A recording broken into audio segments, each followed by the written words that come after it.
And welcome back, ladies and gentlemen. As you can see, it's pretty dark in this video, and I apologize for that. The storm knocked out our power, and we're waiting for it to come back on. I'm running this little bit of lights, and I'm working off of the battery on my laptop, and that's all I have to shoot this video right now. So please bear with me. Today, we're going to take a look at the trial and cases of Kyle Puckett, age 33, who was finally acquitted of all charges, and all charges were dropped against him after 4 trials for murder. Yeah, I'm going to read you the story first, and then I'm going to give you the background of this and just how overzealous this DA was in this case, because I don't think that the Associated Press article, which I'm going to read you, is going to give you justice on understanding just how far the DA was going to go, and he finally stopped only after the state's attorney general came down on him and said, that's enough. You've had enough. You've wasted enough taxpayers' dollars on this case. You need to stop now and drop this. Because he was going for him the 4th time, and he said in not so many words that he was going to keep on trying him until he found this guy guilty of the crime. You got that right. This DA was going to keep on prosecuting him until he found him guilty. So, let's get into it. Oakland, a man accused of a double murder facing life in prison and who endured 3 missed trials will walk out of jail a free man after charges were dropped against him.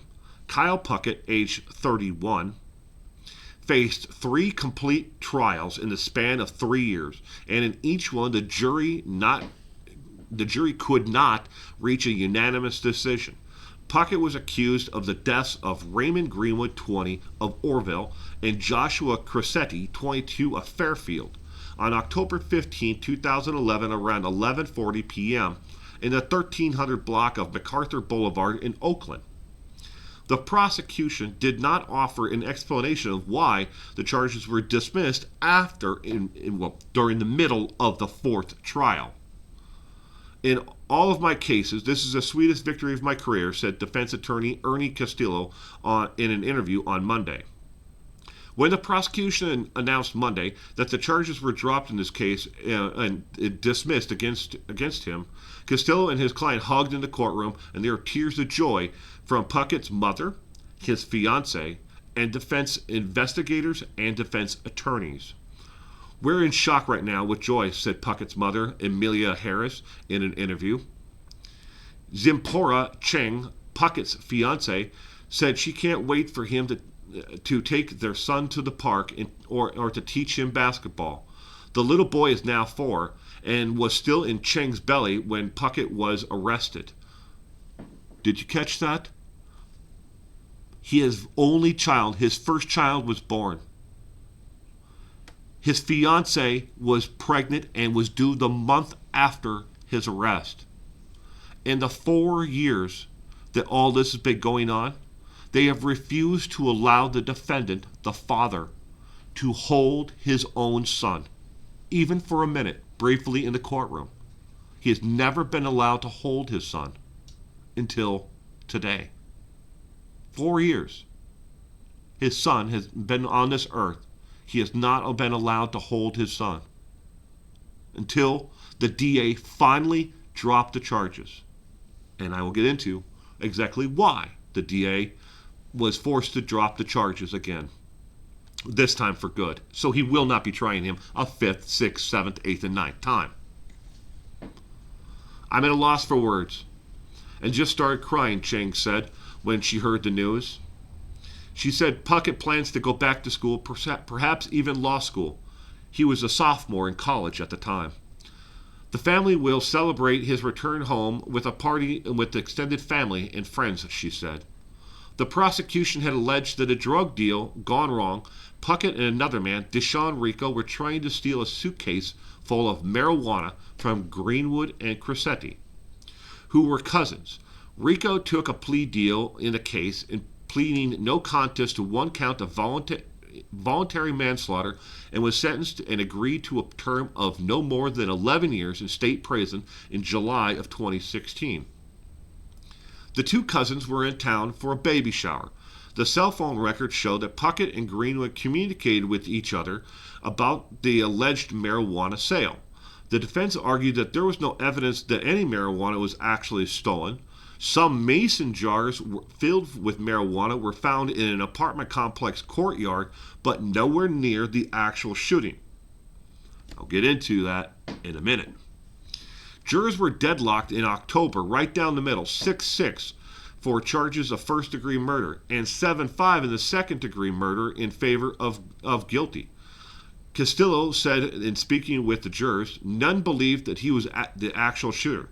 They were instead hung on whether he was an accomplice, an aider, or abettor, or was even part of this actual crime. That some of the jurors in the first trial, 5, said they didn't even believe he was there. Second trial, 6 didn't believe he was even there. The third, 5 believed he wasn't even there. The fourth trial probably would have ended up the same way. It goes on. Some jurors believed that he wasn't even there and weren't comfortable convicting an innocent man of crimes such as murder for something he had no part in. The defense attorney said that the case had been tried for a fourth time completely. He doesn't think that the outcome would have changed. In the first trial, in March of 2016, the judge declared a mistrial after jurors said they were deadlocked at 8-4 in favor of acquittal after 5 days of deliberation. In 2018, the judge, Kevin McCarthy, also who oversaw the October 2019 case, declared a mistrial after the jury was deadlocked 11-1, this time in favor of guilty, after they were given instructions to go back and deliberate again after day 6 and come back when they found a unanimous verdict. The jury took it upon themselves to think that there was no way that they could come out of the jury room. They were going to have to be there forever during that trial because the instructions were inappropriate to the jury. They thought they had to either find him guilty or innocent, and even though 5 people in that trial believed he wasn't even there, 4 of them who didn't believe he was there would change their vote to guilty. That's our justice system, ladies and gentlemen. Castillo said, since the day he met Puckett, the man has maintained his innocence and refused to take any plea deals offered by the prosecution. He is incredibly happy and overwhelmed and excited at the end of the day and is looking forward to going home with his soon-to-be wife and kids and his mother, Castillo said.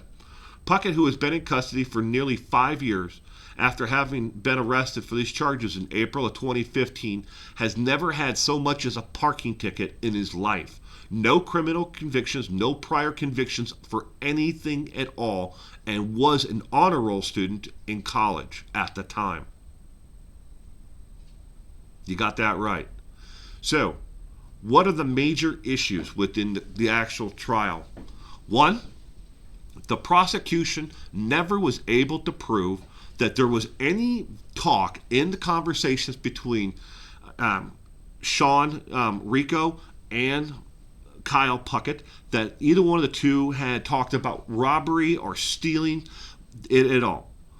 Both Deshaun Rico and Kyle Puckett both had a large amount of cash on them, and probably more than enough cash on them between the two of them when they were arrested to actually legally purchase the weed if they were going to be purchasing weed. 2, 3. Actually, the third thing is where the actual crime took place, 100 yards from where the crime took place and the shooting and murders took place, 2 mason jars with weed in them were found behind a bush. No fingerprints of either Deshaun Rico or Kyle Puckett were found on the mason jars. Not the lids, not the glass, not the bottoms, nowhere, inside, outside, nowhere. Their fingerprints were nowhere on them. The weed itself there that they were supposedly there to buy was in a large plastic bag inside of a suitcase. No mason jars anywhere at all. But these two mason jars, they were all away, 100 plus yards away. The DA said that was proof that they had taken some of the weed out and put it in mason jars, and then planned to not just steal those two jars of mason jars full of weed, but just to steal it all. There was no evidence of this. There was nothing that tied it to it. And why would you steal two mason jars full of weed? Well, not even full of weed. I wouldn't know how much it weighs, and I couldn't find it in the case either how much each amount of weed it was in each jar. But it wasn't a substantial amount of weed in either one, and neither one of them was even half full, so not full. That weed didn't have either one of the two defendants' fingerprints on it. Oh, you could poke holes in this case all the way through. And then after the second trial ended in a mistrial, because the jury was deadlocked again. Again, the DA made the statements that he was going to try the case again, and he was going to keep on trying the case until he found Kyle Puckett guilty. That Deshaun Rico had already taken a plea. He never rolled over on Kyle Puckett, but he was going to keep on trying this case until he found him guilty. And then, in the middle of the fourth case, the state's attorney general came down and said, look, why are you still prosecuting this case? The same evidence you had that was going to be that you had put forth in the first case, second case, third case, didn't work in any of those cases. Why would you still be trying this case for a fourth time? Dismiss the case and be done with it. You don't have anything new. You're not going to win again. You're not going to win again. You're not going to win at all. But that's our justice system, ladies and gentlemen. Was Kyle Puckett involved in the actual crime? I don't know. There's nothing that actually really shows that he was there, that he took place in this crime, or that he even knew that there was a crime that was going to be taking place. Two things are absolutely certain. The mason jars didn't have his fingerprints on it if they were actually trying to prove that there was a robbery aspect of this crime. The second part is he did not take a weapon or have a weapon and go there. The third thing, if anything at all, the text message between Deshaun Rico and Kyle Puckett did not show motive. It did not show a robbery. They talked about robbing anybody or anything else. It was basically, he talked about getting some weed, smoking a couple of, joints, with each other. Blunts, actually, is what it said. But it talked about that, and it did not talk about robbery, guns, money, anything at all. None of that was ever brought up in the text messages. But the DA was going to keep on trying this until he found Kyle Puckett guilty. 5 years he spent in jail fighting for his life. 4 years since his son was born. He's never been able to hold him until today. Is that fair? Is that the justice system that we want? This DA is up for election next year. And I would be interested if the state attorney general is going to be looking at other cases that he has tried multiple times until he found the person guilty. They only said that the state attorney general talked to him and said, you needed to drop the case because you didn't have any more evidence and you wasted enough taxpayers' dollars and money. Unless you can come up with more evidence, there's no reason to try him a complete time the fourth time around. And there is talk that they may be looking into other cases that he has tried. Some cases he has tried twice, where the person was found, they missed trial because the jury was deadlocked. So he tried the person again and found him guilty the second time around. He almost got it after the third trial. If it wasn't for that one person of the five. And how do you live with yourself? in that jury in that case. In the third case, 5 people believed that he wasn't even there. 5. 4 of them later changed their vote from not being there, not guilty, to guilty, because they believed they couldn't leave until they found him guilty, because of how the judge gave the instructions to them when they came in and said that they were deadlocked. But they came back. 4 people didn't believe that he was even there, who then, after being pressured in the jury room, said, yeah, he killed him. Let's send him away for the rest of his life. How does somebody live with themselves after that? Don't know. They almost destroyed this man's life. Thank you for watching today. You stay safe out there. Go buy a t-shirt from my Teespring store. Buy the Lady Justice t-shirt. The proceeds and profits from that shirt go to help the Innocence Project. Because of people like this. People like Kyle Puckett, who was almost railroaded to the point where he would have spent the rest of his life fighting to get out from underneath these charges. And even after he was paroled, what kind of future was he going to have in 20 years from now? He would have missed his entire son's life growing up. And then been branded a criminal, a felon. He never even had a parking ticket in his life. Nothing. No priors. The Innocence Project is worth it. Even helping as small as a couple of bucks from buying a t-shirt from me. Thank you. And you stay safe out there.